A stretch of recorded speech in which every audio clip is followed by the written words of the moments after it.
course there's a dog barking in the background. Of course. Hi, hello, greeting, and whatnot, I guess. I am trying something new. Obviously, I have tried this before in the past, where I did my own stories, and I did my own, stories. Where I did my own stories, and would edit them, make them cool to just, like, have everyone listen to and whatever. But that became so exhausting because every week I was trying to write as many stories as I could for, like, little short videos and stuff. I could not keep up. I'm gonna do exactly what I like listening to with, like, people like, obviously Corpse did it, and then Mr. Ballin does it as well, and, like, just, they read all these stories and everything, and it's just nice to listen to them, so I'm gonna do that now too. I hope it actually goes well. What is my life? I'm gonna try these. If you do like them, please let me know, and I will probably continue doing them then. For the first few videos, I'll probably be checking out, like, Reddit and stuff like that for stories, and find out things where I can and whatnot. So if you do have recommendations of, like, posts you've seen that you think would be nice addition to add to the channel, I can't speak today. Let me know. Even if you want to share your own personal stories, you could message me on Instagram. I will look. It's just under my name. Anyway, so here are a few stories I've gathered for today. I'm gonna try and upload these a few times a week, see how that goes. Hopefully everyone has fun and enjoy. Once and only once, when I was 9 or 10, I spent the summer at my Uncle Pete's farm in the Appalachians. I knew Uncle Pete from our various encounters at birthdays, Christmases, and Thanksgivings, but I had never visited his farm, and I had never spent much time with the strange, silent old man. Despite this, my parents decided that it would be character building for me to help him out for the summer. They were probably motivated by the prospect of a few child-free months. Neither me nor my uncle were particularly happy about the arrangements. The farm lay on a sloping foothill, nestled in a wide open patch of field, surrounded by deep, dense forest. These are the kinds of woodland which are always wet, always damp, and mossy and dewy to the touch. The property was pretty small. Aside from the crooked old farmhouse, there was a cowshed, 3 pastures for the cattle, and a large cornfield which spanned the breadth of the forest edge. I became used to waking up early, helping to herd the cows to graze, assisting Uncle Pete in milking. The work was hard. I became perpetually sore and covered in small nicks and bruises as I came at odds with the elements. But I enjoyed the hardship. I enjoyed the rugged landscape and the fresh air and the feeling of a job well done. Sometimes Pete and I would go on long walks through the woods. Out there, when you are properly and completely isolated, time moves slower. It is only in the forest that you can truly view the cycle of life and rebirth, as mud and rot and weeds sprout new shoots and spores. Even death is not the end in the forest. Dead things still swell and writhe and multiply, constantly rejoining the great intertwining web of the living, breathing wilderness. My uncle and I hardly ever spoke, but we both connected in mutual appreciation for the natural beauty around us. I remember Uncle Pete like that, always quiet. He was a man who never wasted energy on speaking except when absolutely necessary.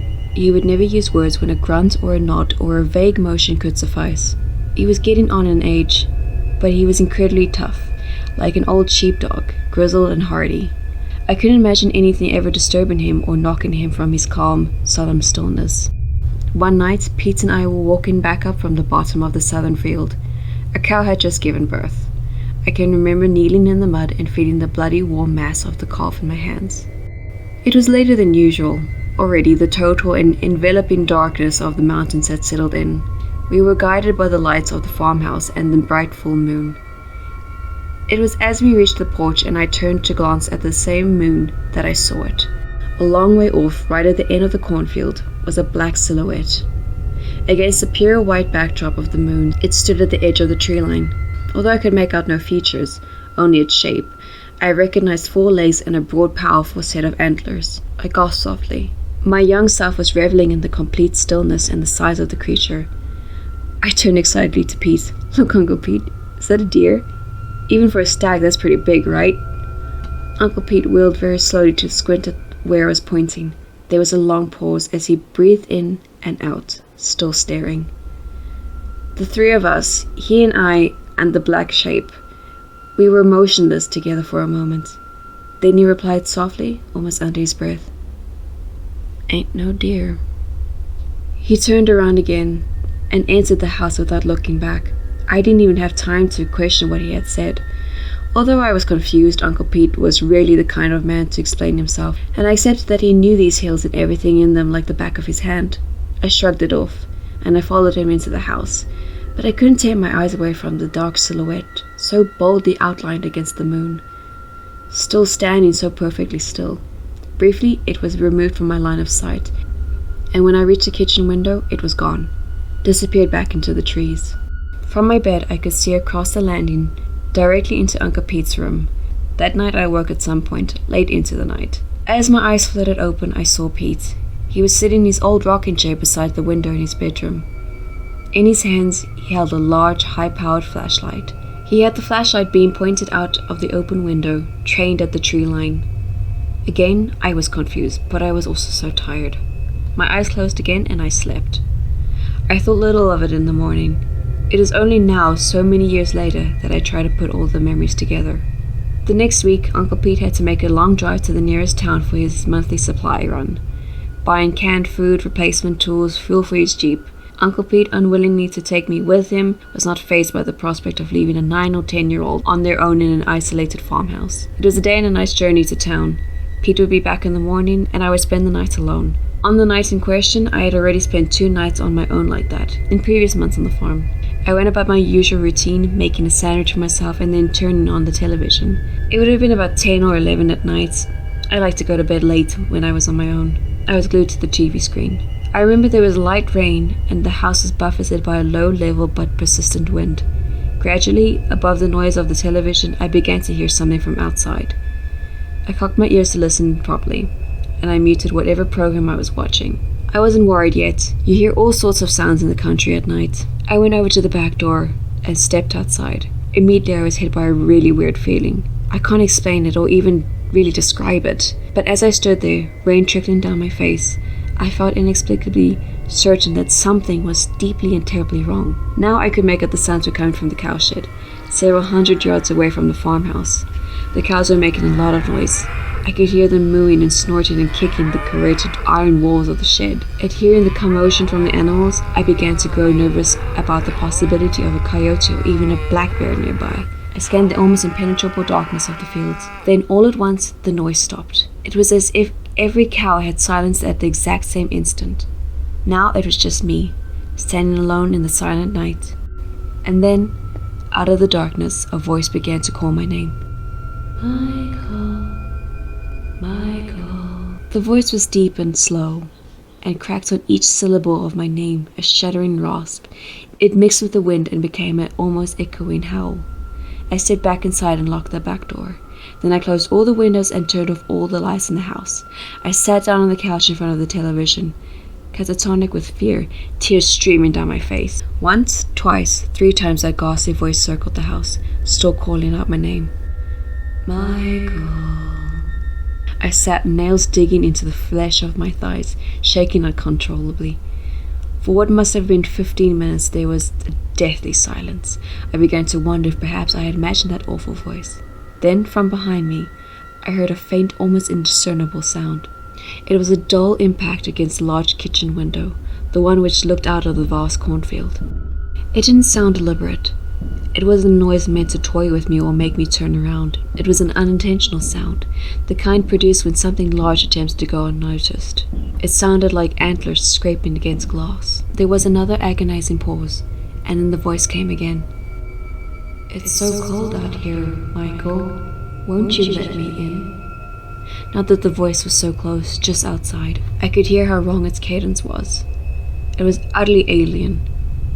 It sounded as if the speaker knew what sounds to make, but had no grasp of the words or either meaning, could not produce anything except the correct vocal contractions in the right order. Still violently shaking, but compelled by something deep and natural within me, I turned my head to face the window. Where the pale moon should have been, there was nothing.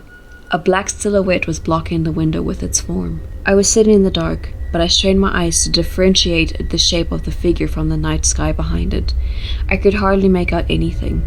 I think that it was squatting on all fours, or maybe resting on its haunches. Only the outline of a wide misshapen set of antlers was unmistakable. The pitiful blue glare of the television gave me just enough light to see the thing's face. Its wet snout was pressed against the glass of the window. The dim glow allowed me to make out that its skin and hair was stretched out far too tight over its skull. I remember feeling that the shaking was getting worse. I remember black spots dancing across my eyes. I remember the nausea and the feeling of falling. I woke up splayed in the middle of the living room floor. I got up, rubbing my head in time to see Uncle Pete's Jeep appear from the trees and pull up to the farmhouse. I never told Uncle Pete about that night, about the things I heard and saw, partly because I was sure I wouldn't be believed, and partly because I was still deciding if I dared to believe it myself. Christ, I was just a 10-year-old kid. I only had a few days left to spend at the farm. I stuck by Pete's side at all times, and I didn't look out of any windows after dark. Thankfully, we didn't go on any walks through the woods. As I grew older, I tried a mixture of repression and denial about the memories of the farm. I never visited again. I think I managed to achieve some semblance of forgetting, however unhealthy or damaging it was to bury my fears. At last, I reached a point where all I would feel was a shiver up my spine and a vague sense of unease whenever I glanced up at the full moon or walked through dense trees in the twilight. That was until a few years ago, when it all came flooding back. Uncle Pete is gone. Some of the people who knew him in the town noticed when he failed to arrive for his monthly supply run. When he missed the next one too, they sent someone down to see if the old man was alright. And he was just gone. His Jeep was still in the driveway. There was no sign of a struggle. The house looked untouched. Although the front door was wide open, there were no footprints anywhere around the house or surrounding fields. Everyone accepted that he must have had a dizzy spell or a fall when walking through the woods. The only clue they ever found, the only thing at all that was out of place or wrong, was a set of cloven hoofprints imprinted in the mud, leading up to the farmhouse, and then away again. Everyone dismissed these tracks. I'm the only one who can't stop thinking about why they were there. I'm the only one who can't stop thinking about why they were found in sets of 2, not 4. I'm the only one who can't stop thinking about what it was that came up to the house on its hind legs and carried Uncle Pete away, far off, deep into the hills and the trees and the dark. I woke up suddenly in the middle of the night with a heavy jolt. I felt as if someone desperately wanted me to wake up. I woke up drenched in sweat, startled by my surroundings.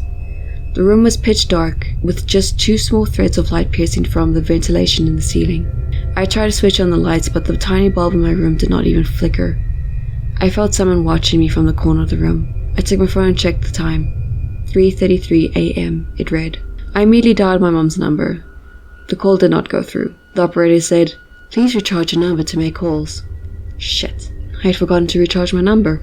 I turned on the Wi-Fi, but unfortunately it did not connect either. It struck me suddenly that there was a power outage in my neighborhood, and so I was unable to turn the lights on or even connect to the Wi-Fi. Meanwhile, that horrible feeling that someone was watching me from the dark corner started to amplify. I turned on the flashlight on my phone and stumbled down from my bed. My parents' room is next to mine. The layout of my house is a bit different. My room is above on the open garage, so I technically live on the half floor. My parents' room is on the first floor, meaning there is a half flight of stairs leading to their room. There is a living room at the center of the first floor, so in order to get to my parents' room, I have to walk half a flight of stairs through the open living room and turn right to their door. So, from outside of my room, one set of stairs go up to my parents' room, while the other set of stairs goes down to the ground floor and the kitchen. During night, the flights leading to the ground floor is generally turned off, so it's usually dark. One more important detail here is that the living room is mostly made of glass with no curtains on, so one can clearly see through the glass. I decided to wake my mom up. The light from the flashlight cut through the dark living room. As I went outside in the pitch dark, I turned my head back towards the stairs, towards my room, but nothing. It was drenched in the darkness. I knocked on their door, but there was no response. I knocked again. Still no response. My mom is a deep sleeper, I thought to myself. I heard something fall downstairs. I frantically knocked on the door, this time yelling, "Mommy, please open the door." Finally, the door opened, and my mother stood there confused and slightly irritated by the yelling. She looked at me in an interrogative manner. I could see that the light from the phone really bothered her, so I brought the phone down. I told her about the experience and she said, "It's okay. Why don't I go to your room and stay there for the night?" I was relieved knowing that I am safe. She told me hurriedly, "I have to go to the bathroom real quick, so just stay there and do not go to your room." She took another flashlight and went to the toilet. I was standing in the living room when suddenly something white caught my attention. I could see something white from the corner of my eyes going down to the ground floor. I instinctively turned my head around and saw my father walk down the stairs. He was wearing a white shirt.